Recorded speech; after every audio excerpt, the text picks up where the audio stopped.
So basically our friend group over the summer, like all of us got back and the Lord had just like worked a lot in our hearts and like convicted us a lot that we weren't like using everything in our power to share the gospel. And one of my best friends, she's super radical. She was like, we have to go door to door, and it kind of stressed me out. So we started on the 10th floor, which was like the top floor in one of the buildings, and we knocked on the door and went in. I come from Indonesia, so that's a long way away from here. And with like time differences and stuff, I guess I wasn't really able to talk a lot to people back home, and I felt kind of sad, I felt kind of lonely. So I prayed to God that for Him to give me like great people to be with, people who I can talk about faith with, people who I can talk about my life with. The absolute next day, these two people, Carly and Lacey, knocked on my door and said, "Hi, we are from Crosspoint Church, we are from CO. Can we talk to you about faith?" And I was like, "Yeah, sure, go in." And Lynne was like really about it.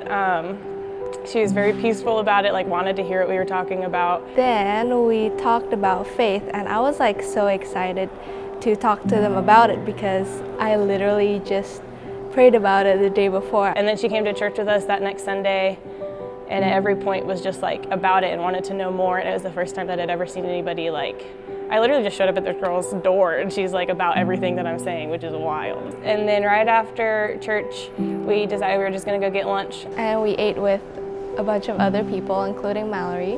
She shared the gospel with me with the bridge diagram, and that was when I realized that this is what I wanted to do. And I had previously believed that God existed, but that soul happening that I just prayed for something, and then the next day God gave it to me, showed that He listens to me and He wants what's best for me. And so then I could not deny God's existence, and I decided to become a Christian. It was pretty wild. It was the first time that I realized like I have no control, like the Lord is breaking down a lot of those barriers, which is like a lot of the reason I didn't share the gospel before.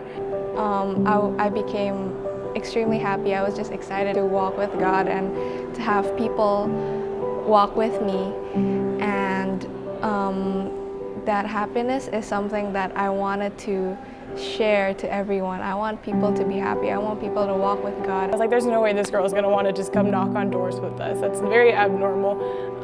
And she just wanted to, so she came with us, and she's a little nervous, but we just talked about sharing your testimony and sharing like before, during, and after God has impacted your life. And we went into the dorms, and I was shook because I would have never been able to do that right becoming a Christian. I was like, oh my God, I'm gonna mess up. And then when Lacey knocked on the doors, I would like scream, and I would be like, oh my gosh. And when finally, we knocked on a few doors and none of them opened. And when Brooke opened, I was like, oh my gosh, we're gonna die.